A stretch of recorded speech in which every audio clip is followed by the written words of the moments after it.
其他政治的消息来关心，总统蔡英文昨昏去新北市的泰山，去视察翻新的宪兵指挥部，也来现任的国防部长邱国正和风声要接国防部长的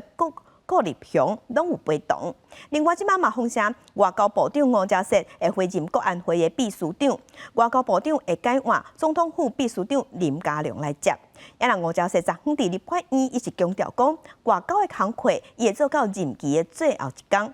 另外，准行政院长杜英台伫暗暝10点，也公布第三波的内阁人数。风声即摆要公布财政部长、侨委会主委和人事行政总处处长的人事案。老旧营区的翻修和改建，一直是我们国防改革的重要的一环。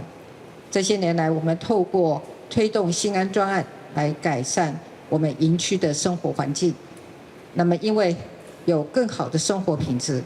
国军才更有力量来保卫国家。特别下任进前，总统蔡英文无被记得亲身巡视，开特别3月整建的宪兵指挥部建设营区，因为这也是培训宪兵强化反战术能力的新式特种作战综合训练营。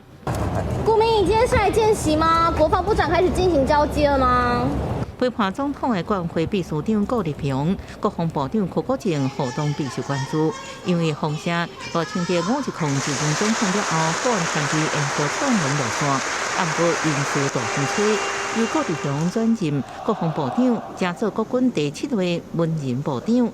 外交部长吴钊燮会会任国安会秘书长，外交部由总统府秘书长林佳龙来接任。目前仍然是外交部的部长也因此我应该责无旁贷，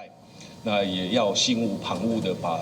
外交部的这个工作做好，做到最后一天。像王秘书长是一个适任好的那个外交部长，这个部分不应该由我来评论吧。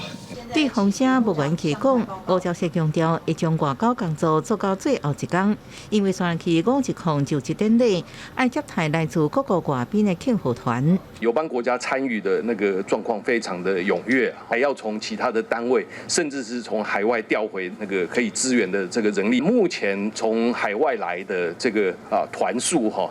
应该是超过40团，那可能人数还不到800了大概400多500左右。吴钊燮指出，这摆友邦国家来参加真多，而且外宾层级真悬，包含8位国家政府元首。立委也关心中国是不是会在510进前，佮对咱的邦交国施加压力。吴钊燮表示，目前掌握情资是正常，不过有关的谨慎处理言行。记者综合报道。